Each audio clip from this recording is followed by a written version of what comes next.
The attic door slammed shut behind her like the final verdict of a judge she had never met, its echo rattling through the rafters as if the house itself were coughing up a long-buried truth.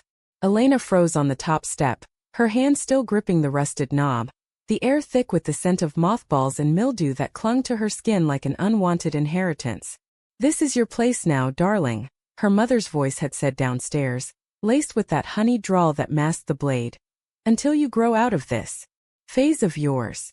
She had always known the house on Elmwood Lane in Milford, Georgia, was more than walls and warped floorboards.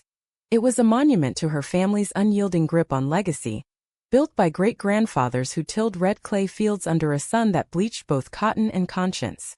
The sprawling Victorian, with its wraparound porch sagging under wisteria vines, had weathered boll weevils and civil rights marches, but nothing had prepared Elena for the way it would turn against her on that sweltering August afternoon. She was 28, a cartographer by trade who mapped forgotten trails for the State Park Service, her days spent tracing lines on paper that led nowhere but back to the truth she could not erase. And now those lines converged here, in this forgotten area above the life she had been exiled from. Downstairs, the voices rose like steam from a kettle left too long on the flame. Her father's low rumble, authoritative as the deacon he played every Sunday at First Baptist, her brother Harlan's easy laughter cutting through like a scythe. Harlan, the golden son, 32 and already vice president at the local bank, his wife pregnant with their third child, a boy no doubt to carry the Harlan name forward. The will reading had been a formality, or so Elena thought when the family lawyer arrived with his leather briefcase and averted eyes. But the words spilled out like sour mash. The house, the land adjoining it, the antique oak dining table where Thanksgivings had been carved into memory, all to Harlan. Elena got the attic. And permission, her mother added with a tight smile, to bring up there whatever notions you've taken lately. The phase. That was how they referred to Lila, her partner of 3 years, in whispers that slithered through church potlucks and garden club teas. Lila Monroe, with her sharp wit honed from years bartending at the Rusty Lantern in nearby Savannah, her laugh that could coax fireflies from dusk. They had met on a rainy night when Elena's truck broke down on the outskirts of town, Lila pulling over in her battered Jeep with headlights cutting through the downpour like a promise. What started as shared cigarettes under a leaking awning bloomed into stolen weekends in Lila's cramped apartment overlooking the river, where the world outside faded to the rhythm of their breaths mingling in the dark. Lila called it love. Elena called it home. But to the Hargroves of Milford, it was a fever that would break, a detour on the road to a proper life, marriage to some steady man from the Rotary Club, perhaps, and children to fill the empty rooms below. Elena sank onto a trunk bound with cracked leather, its contents a jumble of her grandmother's lace doilies and yellowed letters from suitors long dust. The attic stretched before her like a half-remembered dream, slanted ceilings pressing low, windows latticed with cobwebs that filtered the late sun into fractured gold. She could hear the grandfather clock tolling 5 from the foyer below, its chimes a mocking heartbeat. Harlan would inherit that too, along with the silver candelabras and the portrait of great-uncle Josiah in his Confederate grays, eyes stern as the soil he owned. Elena pressed her palms to her eyes, willing the sting away, but the image burned brighter, her mother's hand on Harlan's arm possessive, as if Elena had never been more than a placeholder daughter, a spare rib not worth the carving. She thought of Lila then, waiting at the diner on the edge of town, oblivious to the fracture that had just split their world. They had planned a quiet evening, takeout from Miss Hattie's fried chicken, a bottle of cheap Merlot, and the new record Lila scored from a flea market in Tybee Island, something soulful, Aretha maybe, to drown out the hum of small-town judgment. Elena pulled her phone from her pocket, thumb hovering over the screen, but the words wouldn't come. How do you text the unraveling of a life? Instead, she scrolled to a photo from last spring, the two of them on the porch swing at Lila's place, arms entwined, the Spanish moss draping like a veil over their shoulders. Lila's head tilted against Elena's, eyes closed in that rare surrender, the one that made Elena believe in forever despite the whispers. The stairs creaked below, a footfall too deliberate to be the cat. Elena's heart lodged in her throat as the door swung open again, this time admitting Harlan, his broad frame filling the threshold like a shadow puppet in a lantern show. He carried a cardboard box, the kind used for moving what didn't matter, and set it down with exaggerated care. Brought you some linens, sis, he said, voice pitched low, as if they were conspirators in a game neither wanted to play. His tie was loosened, sleeves rolled to reveal forearms tanned from weekend golf, the picture of Milford's rising gentry.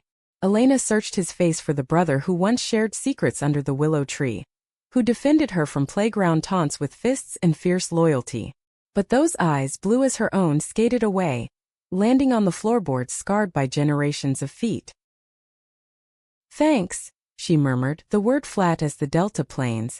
Harlan shifted, rubbing the back of his neck, a gesture she remembered from boyhood confessions over stolen sips of sweet tea, laced with bourbon from their father's cabinet. Look, Elena. It's not like that. Daddy's just set in his ways. The house needs a man's hand, taxes, upkeep, all that. You know how he is about tradition. Tradition. The word hung between them, heavy as the humidity that seeped through the eaves. Tradition meant Harlan at the head of the table, Elena in the kitchen stirring collards, and any deviation a stain on the family escutcheon. Harlan had always been the vessel for it, molded from clay that never cracked, while Elena's had fissured early, first with her refusal of debutante balls, then with the quiet coming out over Christmas dinner 3 years back, the silverware clattering like accusations.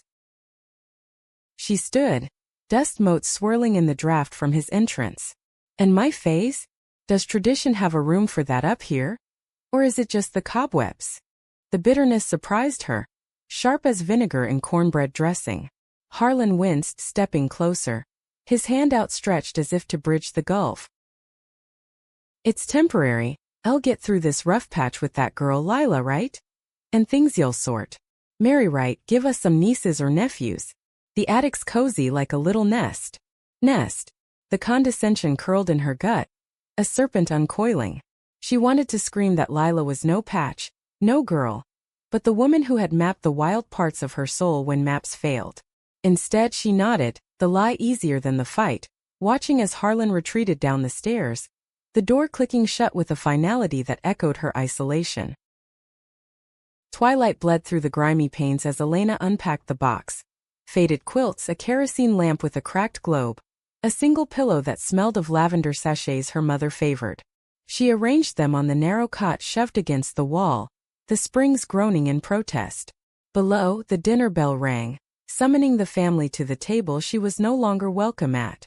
Laughter filtered up, genuine now, Harlan's wife June cooing over names for the unborn, her father's toast to continuity. Elena lit the lamp, its flame sputtering like a hesitant confession, and sank onto the cot. The attic enveloped her, a cocoon of exile where the world's judgments pressed close as the rafters. She texted Lila at last. Come get me. It's worse than we thought. The reply buzzed almost immediately. On my way. Hold on, love. Hold on. Elena clutched the phone like a talisman, staring at the shadows that danced across the ceiling, shapes of what might have been. Wedding veils, cribs, a life unmarred by phases. But in the quiet, a spark ignited, faint as the lamp's glow. The realization that this attic, this rejection, was not the end of her map, but the start of a new trail, one she would forge with Lila at her side, through the thickets of prejudice that choked Milford's veins. As Lila's Jeep rumbled up the drive, headlights slicing the night like a rescue beacon, Elena descended the stairs one last time that evening, the house whispering warnings in every creak. They drove in silence to the river's edge, where the water lapped dark and indifferent, and there, under a canopy of stars indifferent to human decrees, Elena let the tears come, not for the house she lost, but for the freedom it almost cost her.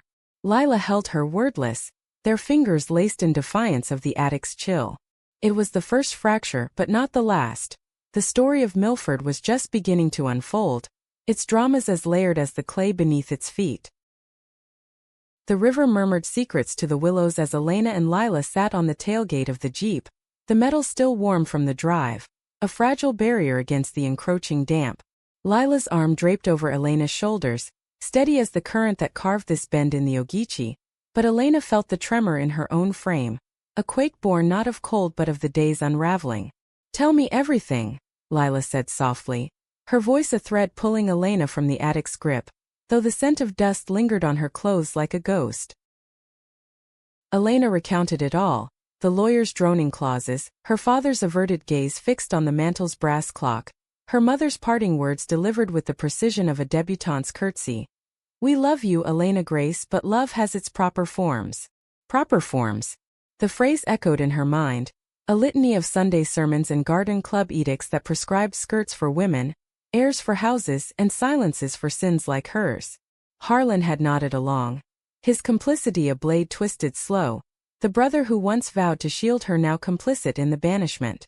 Lila listened without interruption, her thumb tracing circles on Elena's knee, each loop a silent vow against the tide of tradition. By the time they returned to Lila's apartment above the lantern, the moon hung low over Savannah's spires, casting silver on the cobblestones below. The place was a sanctuary of salvaged beauty. Mismatched furniture scavenged from estate sales, bookshelves groaning under dog-eared paperbacks of Whitman and Woolf, a window box overflowing with night-blooming jasmine that perfumed the air with defiant sweetness. They collapsed onto the sagging sofa, Elena's head in Lila's lap, the vinyl record spinning tales of longing that mirrored their own. "It's not just the house," Elena whispered into the dark, her voice cracking like dry earth underfoot. "It's them saying I don't belong anywhere in it. Not the parlor, not the porch, not even the bloodline." Lila's fingers combed through Elena's hair, gentle as rain on parched fields. "They're scared, scared of what you represent. A crack in their perfect facade. But that attic? It's not a cage, it's a launch pad. We'll make it ours." Optimism was Lila's gift, forged in the fires of her own rebellions. Disowned at 20 by parents in Macon who preferred their daughter's silence to her truth, Lila had carved a life from the marrow of the South, serving drinks to tourists who romanticized the decay while ignoring the rot beneath. Elena envied that resilience, even as she drew from it. Their love a quiet revolution played out in stolen glances across crowded bars and late-night drives to the coast. The next morning dawned sticky and insistent, sunlight prying through the blinds like an unwelcome guest. Elena woke to the aroma of chicory coffee brewing, Lila humming an old gospel tune twisted into something profane and joyful. Over mugs chipped at the rim they plotted. Elena would claim the attic, not as defeat but as foothold, transforming its gloom into a studio for her maps, a haven where Lila could visit without the weight of prying eyes. "We'll sneak in like bootleggers," Lila teased, her eyes sparkling with mischief. "Smuggle moonlight and memories up those stairs." It was a plan laced with humor, but beneath it pulsed the ache of reality. Milford's watchful gaze, the church ladies who tallied sins like quilting squares, the family dinners Elena would attend as spectator, perched on a stool in the kitchen while Harlan presided. Work offered no respite. At the Park Service office in downtown Milford, a squat brick building flanked by live oaks dripping with resurrection fern, Elena unrolled blueprints of the Okefenokee swamp trails, her pencil sketching paths through cypress knees and blackwater bays. But concentration frayed. Every loop of ink evoked the loops of Harlan's excuses, the way his wife June had patted Elena's hand last night at the door, murmuring, "Pray on it, dear. God sorts these confusions." June, with her pearls and her piety, the epitome of Milford's matrons, blind to the ironies of a faith that preached love yet parceled it by preference. By afternoon, a knock at her cubicle pulled her from reverie. It was Miss Etta, the office clerk, a widow in her 60s with hair pinned like a crown of thorns and eyes that missed nothing. "Heard about the will, sugar," she said, sliding a Tupperware of pecan sandies across the desk. "Folks talk. Your mama called this morning, asking if you're settling in." The cookies were a peace offering, or perhaps a probe. Etta's network spanned the town like kudzu, vines of gossip binding secrets tight. Elena forced a smile, biting into the brittle sweetness that turned to ash on her tongue. "Settling," she echoed, the word a hollow bell. Etta lingered, her gaze softening in a way that surprised Elena, revealing lines etched by her own losses. A husband lost to Vietnam, a daughter to the anonymity of Atlanta's sprawl. "You know, child, this town's got more ghosts than graves. My Clara." Etta trailed off, glancing at a faded photo on her desk. Two women in sundresses, arms linked on a porch much like Elmwood's, smiles defiant against the sepia fade. "She was my phase," they said. "Lasted 50 years. Don't let them attic you away from what's real." The confession hung, a bridge extended across the chasm of generations, and Elena gripped it like a lifeline, tears pricking as Etta squeezed her shoulder and retreated, leaving the scent of talcum and truth. That evening, Elena returned to the house under cover of dusk, the attic stairs a gauntlet of shadows that whispered doubts with every tread. She hauled up an easel, rolls of drafting paper, a lantern that cast pools of light on the bare wood. The space began to shift under her hands. Not a prison, but a palimpsest, layers of old lives overwritten with her own. Lila arrived at 9, baskets of takeout swinging from her arms. Gumbo from the bayou joint, cornbread still warm. They ate cross-legged on the floor, knees brushing, the attic transforming into a conspirator's den where laughter echoed freer than it ever had below. But freedom was fragile. As they cleared plates, a rap at the outer door startled them. Her father's silhouette stern in the hall light, Bible tucked under arm like a shield. "Elena," he called, voice muffled through the panels. "Open up. We need to talk family matters." Lila tensed, hand finding Elena's in the gloom, but Elena rose, steeling herself.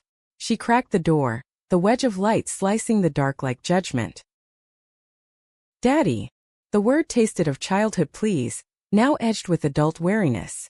He stepped in, eyes narrowing at the disarray, the stranger's shadow behind her. "This ain't seemly. Harlan's downstairs with the missus. Come join us proper." "Proper?" Again the specter. Elena's pulse thrummed, a drumbeat of defiance. "This is proper for me now." Lila stays. Her father's jaw tightened, the Bible creaking in his grip.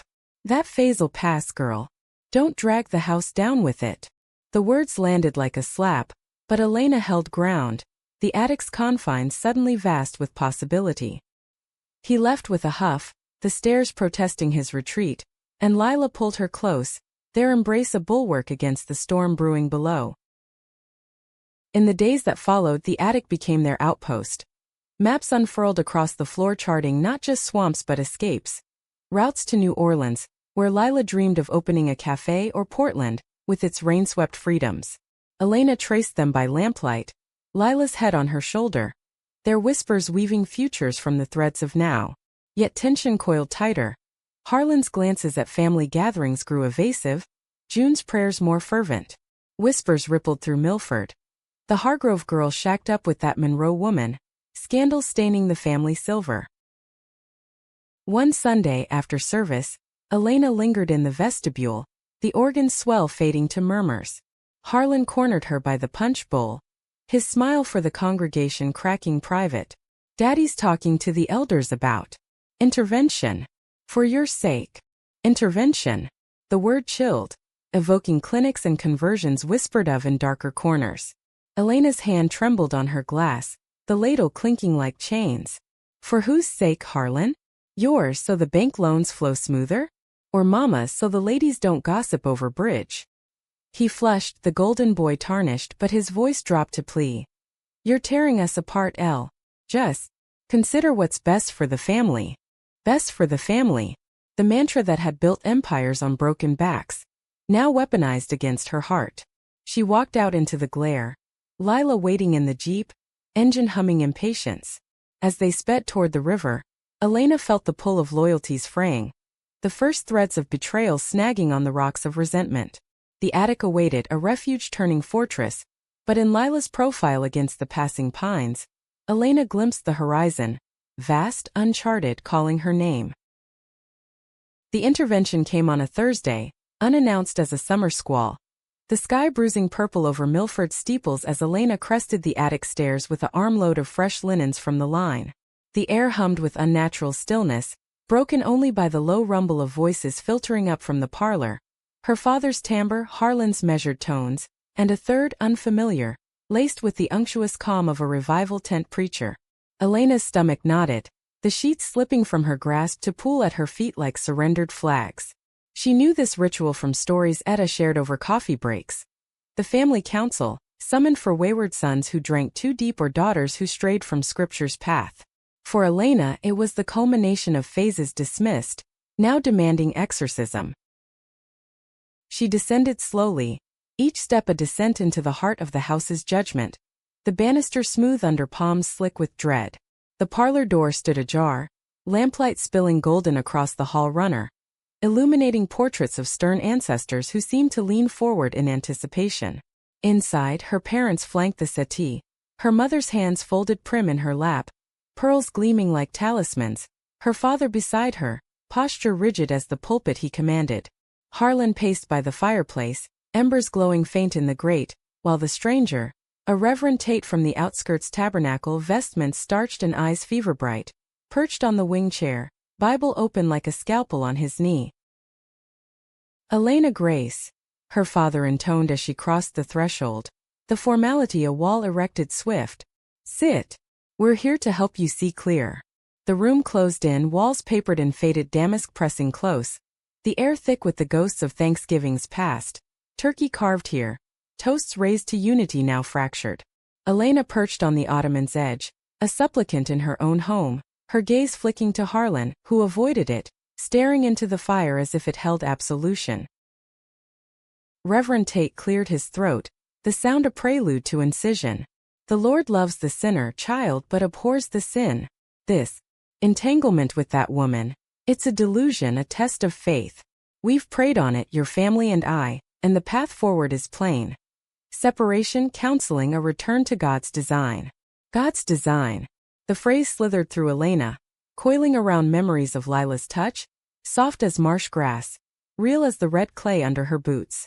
She glanced at her mother, seeking the woman who once bandaged scraped knees with whispers of fierce protection, but found only averted eyes, lips pressed thin. "And the attic?" Elena's voice emerged steady, a surprise amid the tremor in her chest. "Is that part of the design? Exiling me while Harlan takes the rest?" Her father leaned forward, hands steepled like a banker appraising collateral. "It's mercy, girl. Time apart to reflect, away from temptations. Harlan needs the space for his family. Traditions demand it." Traditions. Harlan shifted, finally meeting her gaze, his expression a mask of regret laced with relief. It's not personal. The house is for legacy, kids running these halls, not this confusion." Confusion. The word ignited something primal, a spark flaring to flame in Elena's core. She rose, the ottoman scraping harsh against the oak, her shadow stretching long across the rug. "Legacy? You mean the one built on pretending? On locking away aunts like Great-Aunt Bess who vanished to visit kin in Charleston, or Uncle Roy who drowned sorrows in bourbon rather than face his truths? I'm not confused, Daddy. I'm clearer than this house has ever been about what it costs to keep up appearances." The room stilled, her words a thunderclap in the hush, Reverend Tate's Bible snapping shut like a judge's gavel. Her mother's hand fluttered to her throat, pearls clicking soft. "Elena, hush. You're shaming us all." But Elena pressed on, the dam breached. "Shaming? Or shining light on the shame you've carried? Lila isn't a phase. She's my truth, the one thing in this town that doesn't lie." Harlan stepped forward then, hand outstretched in plea or pacification, but she recoiled, seeing in his eyes the boy who once shared her dreams now bartered them for boardroom nods. "You're choosing, Harlan, blood over love. How's that legacy taste?" The Reverend interjected, voice rising in sermon cadence. "Love without God is idolatry, child. Repent, and the attic becomes a chamber of grace." "Grace." Elena laughed, a sound brittle as autumn leaves. "Grace isn't locked upstairs. It's in the river, in the swamps I map, wild, unapologetic. Keep your chamber." She turned for the stairs, the family's protests a chorus fading behind, her father's "Elena, wait," swallowed by the slam of the attic door. Up there, alone in the lamplight's circle, she wept, not the silent tears of before, but sobs that shook the rafters, raw as the cries of ospreys over the marsh. The intervention had stripped bare the hypocrisies, Harlan's complicity a betrayal sharper than the will's ink, her parents' love conditional as a loan with interest. She texted Lila. "They tried to save me from us. I chose you." The response was swift. "Always us. Packing a bag, be there soon." Soon. The word anchored her, a buoy in the swell. Lila arrived as night deepened, slipping past the house's watchful facade with a duffel over shoulder, her presence a balm that soothed the raw edges. They talked until dawn streaked the windows rose, Lila's stories of Macon's own reckonings weaving solidarity from shared scars. "My daddy burned my letters," she confessed, voice low. Said fire cleanses. But it just smoked out the lies. Elena traced the faint scar on Lila's wrist, a remnant of that night, and vowed silently. No fires here, only lights kindled true. The following week brought uneasy truce. Elena returned to work, Etta's knowing nods a quiet alliance, her maps now veined with escape routes. Not just for hikers but for hearts adrift. Harlan attempted amends, leaving notes under the attic door. Coffee downtown? Miss you, sis. She ignored them, the wound too fresh, his choices a mirror to the town's fractures. Milford pulsed on, oblivious. The annual harvest fair gearing up, booths promising apple butter and illusions of harmony. But harmony cracked further at the fair's eve, when June cornered Elena in the church hall, flour-dusted from pie baking, her belly aswell under apron ties. Harlan's beside himself, she said, voice pitched confidential, eyes darting to ensure solitude. Says you're pulling away, but it's the other one pulling you under.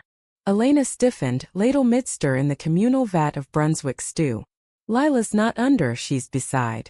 Unlike some who stand by while the pulling happens. June's face crumpled, hand to mouth. We're family, Elena. Traditions hold us together. Together. The irony burned. Traditions had sundered more than they stitched. That night, as fireworks bloomed over the fairgrounds, Elena and Lila watched from the attic's dormer. The booms syncing with heartbeats accelerated by proximity. Lila's hand slipped into hers, fingers interlacing like roots seeking soil. Let's run the trails tomorrow, Lila murmured, breath warm against Elena's ear. Find a spot where the map ends. The map ends. Elena nodded, the promise settling deep, a seed in fallow ground. Yet dawn brought Harlan to the attic door. His knock tentative as a confession. Elena opened it a sliver, his face haggard in the hall's gloom. I didn't want this, Daddy pushed, the bank, the elder's legacy crap. But seeing you up here. It's killing me. Killing. The word hung, a plea wrapped in pain. For a moment, Elena glimpsed the brother beneath, the one who shared her blood and buried treasures in the backyard. Then fight for me, Harlan. Not the house, for me. He nodded, eyes glistening, but as he descended, doubt shadowed his steps, the weight of expectation a chain he couldn't shed. The trail run that morning led them deep into the state park's embrace, pines whispering benedictions, the air alive with bird calls unjudged. Lila sprinted ahead, her laughter trailing like ribbon, Elena following, lungs burning with release. At a clearing by a sinkhole pond, they collapsed, sweat slick and alive, Lila's head on Elena's chest, the world reduced to pulse and peace. This is legacy, Elena breathed. Us here. But as they returned, phone buzzing with a text from Harlan, Daddy's calling another meeting. Stand with me? The peace fractured, the intervention's echo demanding encore. Betrayal brewed deeper now, not just in family edicts, but in the fragile loyalties that teetered on the brink. The second meeting unfolded not in the parlor's gilded cage but in the bank's back office, Harlan's domain of polished mahogany and ledgers that tallied fortunes built on fertile lies. Elena arrived under protest, summoned by his midnight call, voice cracking over the line like brittle ice. Please, Elle. For once let me try. The autumn sun slanted low through Venetian blinds, striping the room in bars of light and shadow, as if the space itself debated allegiance. Her father sat behind Harlan's desk, usurping the chair like a throne, Reverend Tate at his side, while her mother hovered by the window, fingers twisting a handkerchief into knots. Harlan leaned against the credenza, arms crossed, a sentinel caught between camps. Elena took the lone visitor's chair, its vinyl creaking under her like accusation. What now? She asked, voice level, though her pulse thrummed a war drum. Her father cleared his throat, the sound amplified in the hush. We've reflected, daughter. The attic stands, but with conditions, counseling twice weekly with Reverend Tate. Lila. Distance for clarity's sake. Prove your commitment to family, and we revisit the inheritance. Inheritance. The word dangled like bait, Harlan's eyes pleading from the periphery, willing her to bite. Clarity. Elena almost laughed, the absurdity a bitter draught. Clarity was Lila's fingers tracing her spine in the attic's hush, mapping desires no sermon could chart. Commitment. she echoed, leaning forward, elbows on knees. Like the one you showed Great Aunt Bess, shipping her off to kin who never existed? Or Uncle Roy, buried with his secrets intact? Her father's face darkened, jaw clenching as if chewing gravel. Those were different times, Elena. We're offering grace now, modern mercy. Mercy. Reverend Tate nodded sagely, flipping open his Bible to passages underlined in red, verses on submission and renewal. The flesh tempts child but spirit redeems. Separate from the source and healing flows. Healing.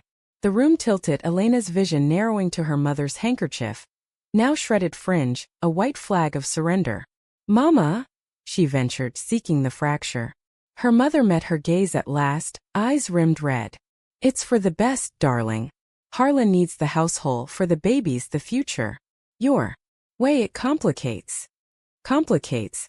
Harlan uncrossed his arms, stepping into the light, his tie askew like a noose loosened. I talked them into this, the counseling, not full exile. It's a compromise. Give it a month. I'll fight for more space, maybe a cottage out back. Compromise. The word soured Harlan's good intentions a veil over his inertia. The brother who bartered her truth for domestic bliss. Elena rose, chair scraping final. A month of lies for a lifetime of yours? No. The attic's mine, ours, and that's the only hole in this house. She left them in stunned tableau. The doors click a period on her declaration. Outside, Milford streets bustled oblivious. Leaf peepers snapping photos of the courthouse square, vendors hawking boiled peanuts under harvest moon banners. Elena walked to the park, the map rolls under arm a shield, her mind replaying the scene, the way Harlan's shoulders slumped as she passed, defeat etching lines premature. Betrayal deepened here. Not in overt malice but in the quiet erosion of sibling bonds, Harlan's half measures a dam crumbling slow. Lila waited at the office, perched on Elena's desk with 2 steaming cups from the diner, her presence a harbor in the gale. Spill, she said, handing over the coffee, black as the doubt swirling. Elena recounted the bargain, the conditions like chains forged in familial fire. Lila's jaw set, a muscle ticking. They think they can counsel love out of you? Like it's a weed in the garden. She pulled Elena into the storage room. Amid stacks of topo sheets and musty binders, their kiss fierce a reclamation. You're no weed, Elle. You're the wildflower breaking concrete. That night in the attic, they burned sage from Lila's apothecary stash, the smoke curling acrid, cleansing the air of the day's taint. Maps spread like prophecies, Elena sketching bold lines to Asheville's Blue Ridges, where communities thrived unapologetic. We go when ready, Lila murmured, tracing the route with a fingertip, their bodies aligning in the cot's narrow embrace, heat building slow against the chill. But readiness eluded. Milford's tendrils clung, Etta's tales of Clara's quiet defiance a spur, yet the pull of blood a anchor. Harlan's overtures intensified. Lunches at the club where members averted eyes over club sandwiches, notes slipped under doors with clippings of reparative therapy success stories, his handwriting earnest as a schoolboy's. Elena rebuffed but doubt seated, visions of her father's decline, arthritic hands that once tossed her skyward, now clenched in prayer against her. One evening as rain lashed the panes, Harlan climbed the stairs unbidden, raincoat dripping pools on the landing. Let me in, Elle. Just talk. She relented, the door yielding to his soaked frame. He carried a bottle of bourbon, their father's vintage, and they sat on the floor amid map fragments, passing it back like sacraments. I envy you, he confessed after the third pull, voice slurred soft. That fire. June and I. It's steady but scripted. You burn real. Real. The admission cracked something in Elena, tears mingling with rain scent. Then why side with them? Why not burn with me? Harlan's head bowed, bottle glinting. Fiercest. The bank, the town, daddy's shadow. But I'm trying. Told him no more reverend visits. Trying. It was olive branch or illusion, Elena couldn't parse, but she clasped his hand, the sibling link tenuous as spider silk.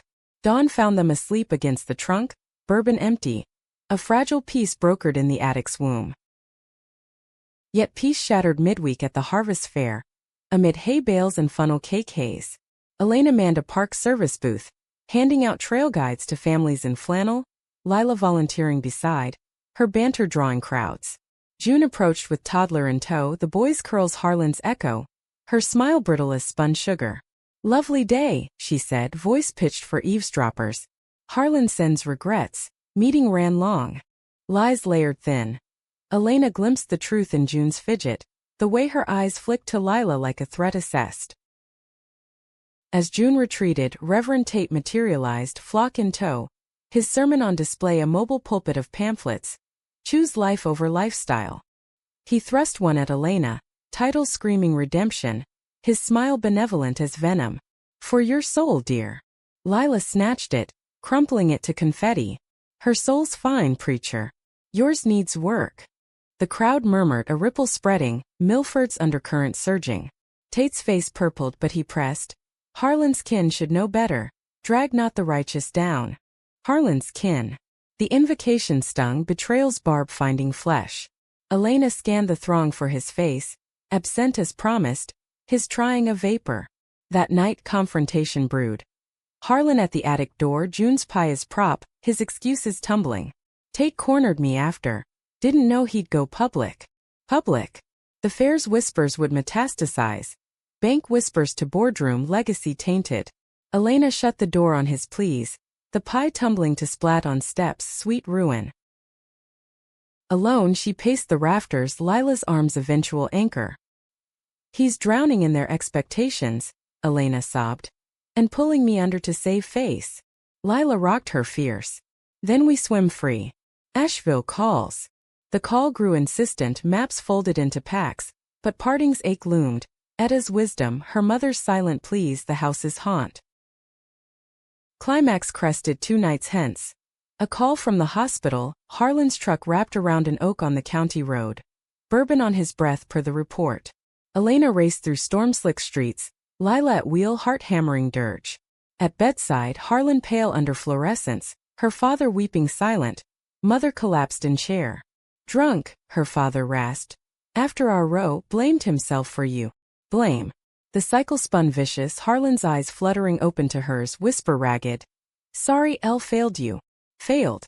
In that sterile vigil, Elena gripped his hand, the betrayal transmuted to shared frailty, family's web sticky with sorrow. As dawn broke gray, she chose grace. Not theirs but hers, forging path through pain toward liberation's distant shore. Harlan's crash etched fault lines deeper into the family's facade. The hospital room, a confessional where truths bled unbidden under the beep of monitors and the drip of IVs. Elena sat vigil through the night, her chair pulled close to his bed, the antiseptic sting in her nostrils mingling with the faint copper of fear. His face, bruised and bandaged, bore the map of regrets, stitches tracing brow like erratic rivers she longed to chart straight. Lila had returned to the attic, giving space for this raw reckoning. But her absence echoed, a hollow in Elena's chest that widened with each labored breath Harlan drew. Her parents flanked the opposite wall, her father slumped in defeat, tie askew, the deacon's armor dented. Her mother knitting futile scarves from air, needles clicking Morse of unspoken pleas. Dawn crept through blinds, gilding the tube snaking from Harlan's arm. When he stirred, eyes cracking open to find hers. "Elle," he croaked, voice gravel from intubation's ghost. "Didn't mean to." The road blurred like everything. Blur. Elena squeezed his fingers, cool and clammy, the sibling tether fraying yet unbroken. "You blurred it yourself, brother, with their ghosts and your guilts. But I'm here." Here. The word anchored amid the storm. Harlan's nod feeble, tears carving tracks through antiseptic film. Her father rose then, shuffling to the bedside, hand hovering hesitant before descending to Harlan's shoulder. "My boy," he murmured, voice cracking like old plaster. "We pushed too hard, the house, the will, all for what? Pride's a hollow crop." Pride. The admission hung, a harvest reaped bitter. Elena witnessing the patriarchs crumble. The man who preached fortitude now felled by it. Reverend Tate arrived mid-morning, Bible in tow, but Elena intercepted at the door, her stance a barrier of bone and resolve. "Not now," she said, voice steel-wrapped in silk. "Healing here isn't verses, it's honesty." Tate blustered, invoking salvation, but her father's rumble cut through. "Enough, Reverend. Go pray elsewhere." The dismissal stunned, Tate retreating with pamphlet fluttering like a defeated flag. leaving the room to family's fragile hush. June swept in at noon, toddler deposited with kin, her face ashen under makeup's mask. She collapsed beside Harlan, sobs muffled in his gown, the picture of wifely woe. "You scared us," she whispered, then turned to Elena, eyes red-rimmed. "Thank you for staying." Staying. Gratitude laced with implication, as if Elena's presence expiated the divides. But in June's grasp on Harlan's hand, Elena glimpsed the machinery. Expectations grinding gears, love subordinated to legacy's loom. Discharge came swift, ribs cracked but spirit more so. Harlan wheeled to the porch swing where childhood swung lazy. Elena walked beside, the wisteria's perfume cloying now, a shroud over wounds.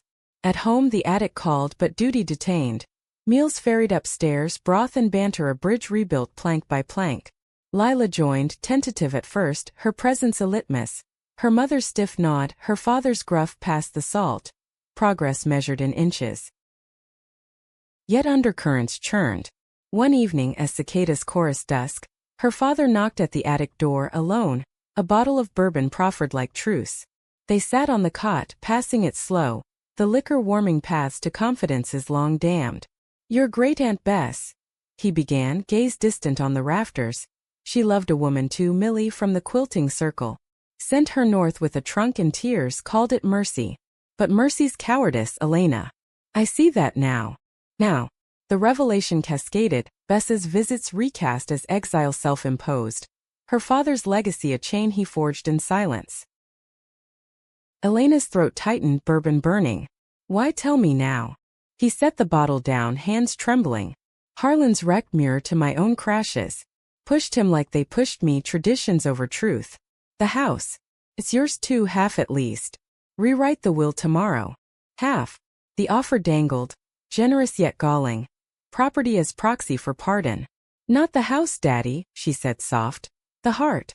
Lila stays visible, not phase. He nodded, slow as dawn, the attic's shadow softening his silhouette into something human, flawed.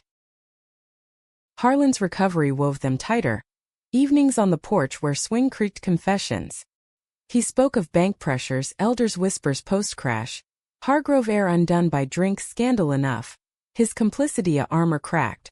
"I betrayed you for stability," he admitted, June nodding beside, her piety pierced. "But stability's sand. Build with us, real, not rented rooms." Real. Lila, included now in these gatherings, her hand in Elena's under the rail, tested the sands. Tentative toasts, June's recipe shared over pie, fractures mending crooked but sure. Milford murmured, the fair's fallout fermenting to full gossip. Tate's flock splintering, Etta's tales of Clara gaining converts in quilting sheds. Elena's map sold brisk at the visitor center, trails named for lovers lost. Bess's Bend, Millie's Meadow, history reclaimed in ink. But Apex loomed in Harlan's boardroom, a meeting he insisted she attend, proxy for the will's amend. The room reeked of polish and power, executives in suits eyeing her sidelong, the South's veneer thin. Her father stood at Harlan's side, voice steady. "Elena shares equal in Elmwood, full rights, no phases." Murmurs rippled, but Harlan's nod quelled, his recovery a talisman. Yet as papers signed, a side door cracked. Tate, lurking with elders, bursting in with accusations of moral collapse, pamphlets raining like indictments. Blasphemy. House of God defiled by abomination. Chaos erupted, chairs scraping, voices clashing. Her father's roar, Harlan's plea, Elena's silence, a storm's eye. She stepped forward then, voice cutting clear. "Abomination's the lie we've lived, hiding Bess, drowning Roy, crashing Harlan for fear of faces turned. Love's no phase, it's the foundation you've cracked." Tate faltered, flock wavering, and in the hush June rose, hand on belly. "Enough. My children play in that house.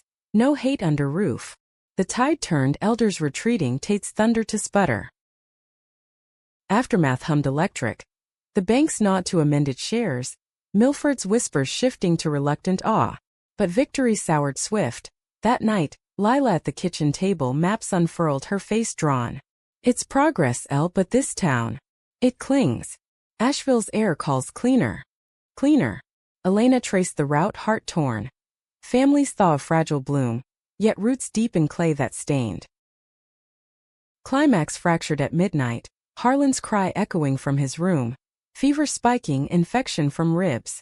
Ambulance wailed, hospital redux, Elena riding shotgun. Lila's hand hers in the glare. At bedside, delirium babbled. Don't leave L house empty without you. Empty. Her father's face mirrored it. Mother's prayers fervent.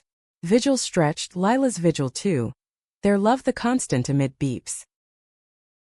Dawn's light revealed Harlan stable, but Elena's resolve crystallized.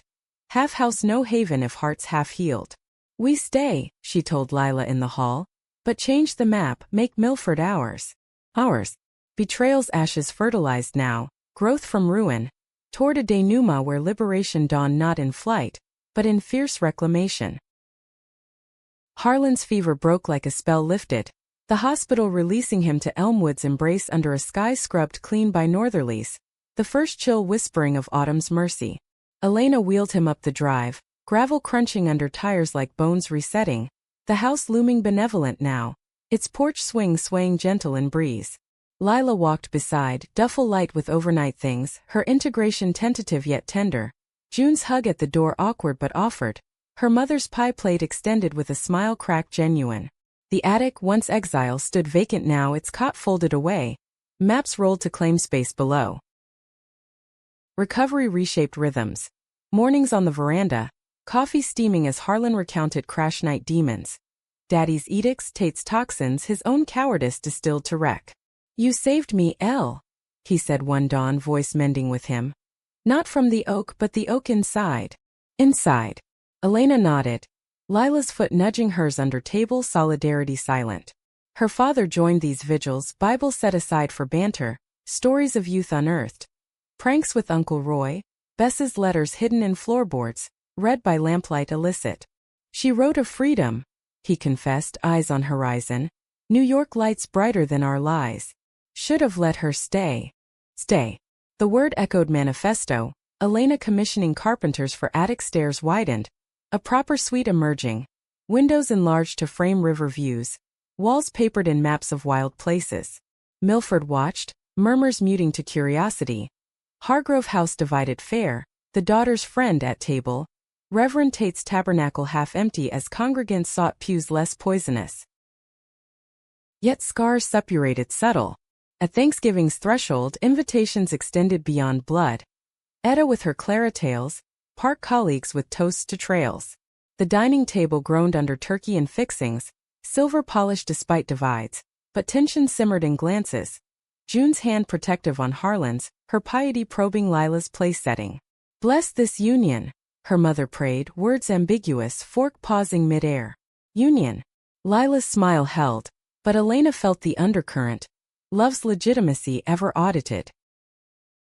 Post-feast, as dishes cleared and children chased fireflies in yard, confrontation coalesced in the study, her father, Harlan, and Elena before the hearth, flames dancing proxies for inner fires.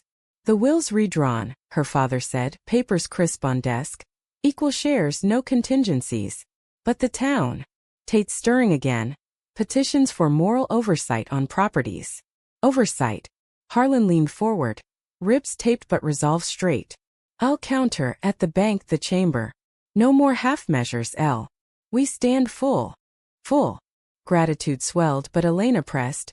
Stand for Lila too, not tolerated, celebrated. Her father's nod came slow, weighted. Learning that, daughter. Bess would approve. Approval. In the attic-turned studio that night, Elena unfurled Bess's letters, salvaged from hiding, read aloud to Lila by lantern glow. She wrote of Millie's laugh like jazz in joints forbidden. Freedom and flight together. Together. Lila's kiss sealed it. Bodies entwining in the space reborn. Attic no longer area of isolation but area of ascent. Winter deepened changes. Snow-dusted magnolias rare. Milford blanketed hush. Elena's maps commissioned for holiday cards. Trails to hearts imagined. Lila tended bar fewer nights. Hours freed for cafe dreams sketch joint. A spot in town square, brews and books for outcasts home. Harlan invested seed. His boardroom sway leveraged. June's reservations thawing to recipes shared. But apex awaited in spring's thaw. Tate's petition peaking at town hall. A gauntlet of gray suits and grim faces. Elena spoke first, podium steady under palms damp. Lila in front row, eyes anchors. This house, our houses, are built on stories untold. Bess and Millie quilting loves in secret. Roy's songs silenced by shame. Oversight blinds, truth illuminates. Let Milford map its wilds, not chains. Applause scattered then swelled. Etta's whoop piercing. Harlan's stand beside her thunderous.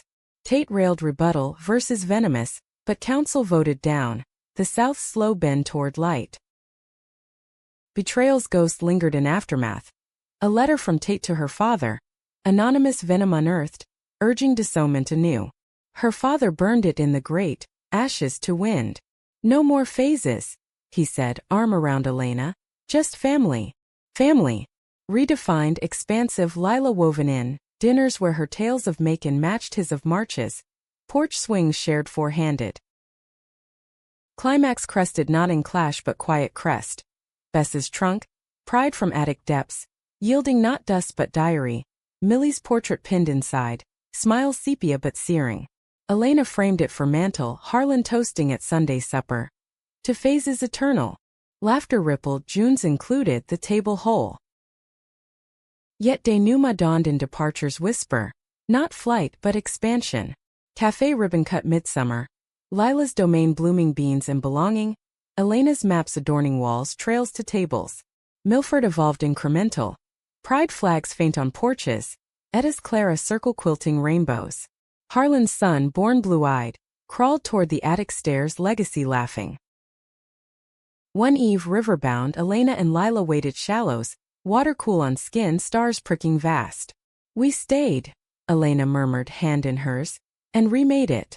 Lila turned, kiss salt-tanged. Not stayed, arrived. Home's not house, but heart's cartography. Cartography. Elena traced constellations overhead. Lines connecting forbidden to free, phase to forever. The attic, now guest suite for wanderers like them once, stood sentinel. Its windows aglow with lanterns for lovers lost. Milford's clay yielded slower, prejudices persistent as kudzu. But in Elena's veins pulsed progress. Family fractured then forged, betrayals burned to bridges. Love no phase but foundation. In that current's pull she glimpsed Bess and Millie, hands linked eternal, whispering, endure, evolve, embrace. The map unfolded endless, wild, wholly hers.